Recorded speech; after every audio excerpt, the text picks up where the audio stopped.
और खबर पर होगी आपकी पकड़। सब्सक्राइब कीजिए द न्यूज़ पथ, सड़क से संसद तक की खबरों के लिए। महंगाई ने इतिहास के तमाम जो रिकॉर्ड रहे हैं उसको पार कर दिया है। हम लोगों ने सपनों में भी नहीं सोचा था कि 100 रुपये लीटर पेट्रोल भरा करके हमें मोटरसाइकिल से चलना होगा।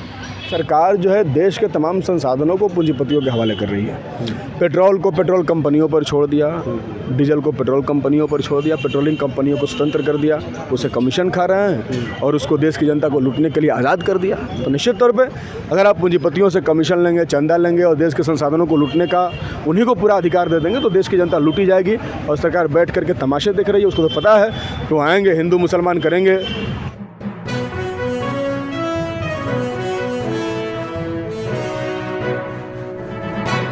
आज से ठीक 6 साल पहले एक भोजपुरी में गाना आया था, गोरी राती के कैलू है कवन खेल, अभी ले मह के करुआ तेल।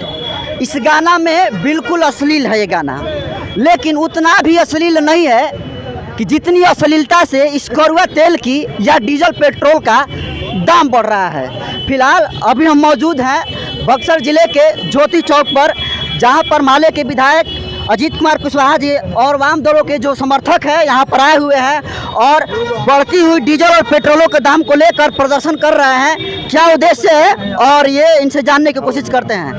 सर, आज क्या प्रदर्शन का क्या कारण आप लोग आज जो है जो महंगाई बढ़ा है पूरा देश में, जो बेतहाशा महंगाई है, पेट्रोल, डीजल, गैस, सरसों तेल समेत तमाम तरह के, चूँकि डीजल का दाम जब बढ़ता है तो माल ढुलाई का दाम बढ़ता है और इससे तमाम तरह की जो आपके इस्तेमाल करने की जो बुनियादी चीज़ें होती हैं उसका दाम बढ़ जाता है। तो इस महंगाई के ख़िलाफ़ देश भर में प्रदर्शन है वामपंथी दलों का। तो बक्सर में भी प्रदर्शन था। जो सरकार 14 में आई थी और इसने कहा था कि हम आएंगे तो महंगाई कम करेंगे, इसने के संज्ञा देते हैं। इसने जो है महंगाई को और जो है मतलब छोड़ दिया है बेतहाशा बढ़ने के लिए। अब महंगाई पर इनका कोई कंट्रोल नहीं है। जब सरकार से बात कीजिएगा कि महंगाई क्यों नहीं रोक रही तो उनके पास कोई जवाब नहीं है। अब बेतरतीब तरीके से महंगाई ऑटोमेटिक बढ़ रही है। रोज़ पेट्रोल का दाम बढ़ता है, रोज़ डीजल का दाम बढ़ता है, रोज़ गैस का दाम बढ़ता है। एक आम आदमी के थाली से दाल रोटी गायब हो गया है। अभी आप जानते हैं कि कोरोना महामारी ने भयानक तरीके से लोगों को बेरोज़गार बनाया है, नौकरियाँ ख़त्म हुई है, कारखाने बंद चल रहे हैं। ऐसे समय में जब व्यक्ति की आमदनी ख़त्म हो जाए और ऐसे ही समय में जब आमदनी ख़त्म हो जाती है तो उसको सरकार की तरफ से मुआवजा दिया जाता है, पुनर्वास की व्यवस्था की जाती है।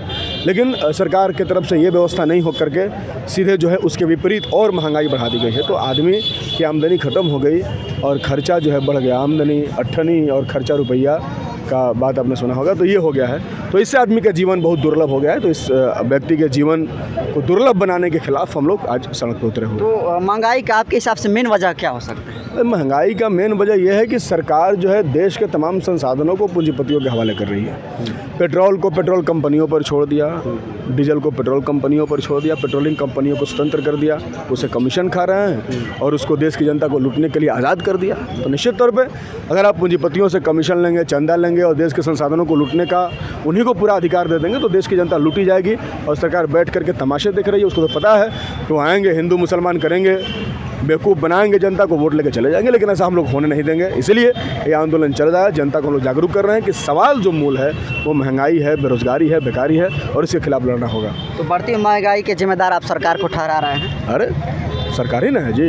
लेकिन कोरोना काल में ये देखा गया था कि जो सब्जी विक्रेता हैं, जो दाल विक्रेता हैं, दाल से लूट से लेकर बेड तक, जो हॉस्पिटल में है बेड दिलाने तक जो लूट मचा कर रखी थी वो आम लोग भी लगभग कर ही रहे। तो जो 50 का मिल रहा था नींबू, वो ठेले वाले 150 रुपये प्रति किलो बिक रहे थे।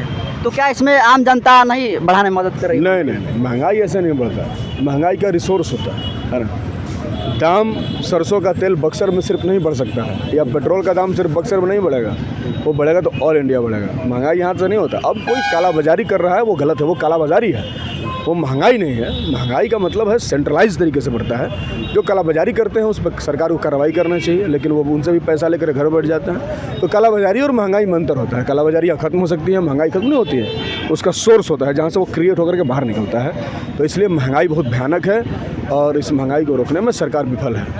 कार्रवाई कब तक जारी रहेगा सर? ये तो हमेशा जारी रहता है। हम लोग लड़ने वाले लोग हैं, वामपंथी लोग सड़क पे होते हैं। जब भी जनता आफत में होती है तो हम लोग सड़क पे होते हैं। आज भी जनता आफत में है, उनके थाली से भोजन खत्म हो रहा है तो हम लोग सड़क पे हैं और लड़ेंगे। इस सरकार को बदलेंगे, हटाएंगे, नई सरकार बनाएंगे और जनता को उससे हम लोग राहत दिलवाएंगे। डीजल, पेट्रोल, सरसों तेल सहित तमाम खाद्य पदार्थों की जो लगातार मूल्य वृद्धि हो रहा है, इसके खिलाफ पूरे वामपंथी दलों का आज प्रदर्शन है बक्सर के ज्योति प्रकाश चौक पे। यहाँ इसमें उपस्थित भाकपा माले के जिला के सचिव कॉमरेड नवीन जी, सीपीआई के जिला सचिव, सीपीआईएम के जिला सचिव, पूर्व सांसद तेजनारायण सिंह यादव जी और यहाँ पर उपस्थित तमाम हमारे छात्र व साथियों, किसान मजदूर दोस्तों, माताओं और बहनों, ये देश के अंदर जिस महंगाई को ख़त्म करने के नारे के साथ मोदी सरकार ने दिल्ली में सत्ता को संभाला था, उसके राज में महंगाई ने इतिहास के तमाम जो रिकॉर्ड रहे हैं उसको पार कर दिया। हम लोगों ने सपनों में भी नहीं सोचा था कि 100 रुपये लीटर पेट्रोल भरा करके हमें मोटरसाइकिल से चलना होगा। आज आमदनी घटी है आदमी की। कोरोना ने भयानक तरीके से नौकरियों को छीन लिया। कोरोना के वजह से बड़ी संख्या में लोग जॉबलेस हुए हैं। कई सारे जगहों पे कामकाज आज भी बंद चल रहा है। आज भी मजदूर कारखानों में नहीं लौटे हैं, कारखाने नहीं शुरू हुए। पूरी की पूरी अर्थव्यवस्था धड़ाम से नीचे गिरी हुई है। ऐसे दौर में जब आदमी की आमदनी खत्म हो गई है, ऐसे समय में बेतहाशा महंगाई एक आम आदमी के जिंदगी पर एक बहुत ही गंभीर सवाल खड़ा करता है। आज एक आम आदमी रोज का सब्जी खरीद पाने में असमर्थ है, दाल और रोटी खरीदने में असमर्थ है। आज सोचना पड़ता है कि आज घर में सब्जी बनेगा कि नहीं बनेगा। सब्जी जब खरीदने आप बाहर जाते हैं तो इतनी महंगी सब्जियां मिलती हैं। आज सरसों का तेल 200 रुपये से ज़्यादा हो गया है किलो। बताइए, हर व्यक्ति को सरसों का तेल चाहिए। बिना सरसों के तेल का कोई खाना हमारे समाज में नहीं बनता। सब्जी बनाना है तो सरसों का तेल, दाल बनाना है तो सरसों का तेल, कुछ भी बनाना है तो सरसों का तेल तो बहुत ही प्राथमिक है। लेकिन सरसों के तेल का दाम आज आसमान छू रहा है।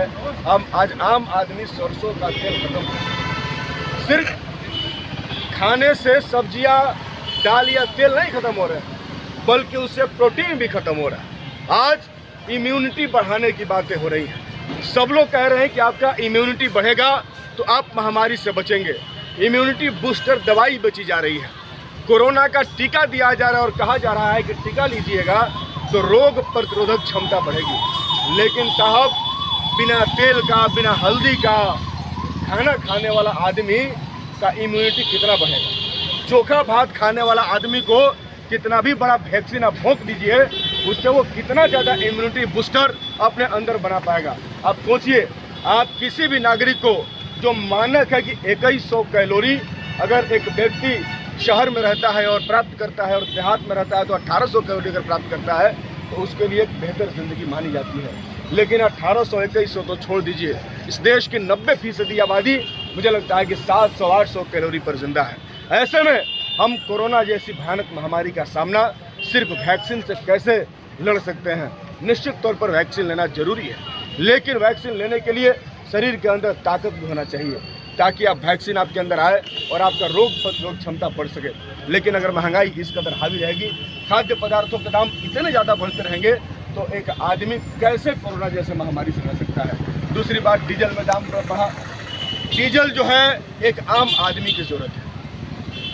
डीजल के दाम बढ़ने से तमाम तरह की महंगाइयाँ बढ़ती हैं। माल वृद्धि, मालवाहक जो गाड़ियाँ हैं, माल ढोने का जो मूल्य है वो बढ़ जाता है। माल यहाँ से वहाँ पहुँचाने का दाम बढ़ जाता है और पहुँचाने का दाम बढ़ने की वजह से तमाम पदार्थों के दामों में भी वृद्धि हो जाती है। तमाम पदार्थों के दाम में वृद्धि हो जाती है। इसलिए तमाम चीज़ों का मूल्य वृद्धि आज हमारे सामने है।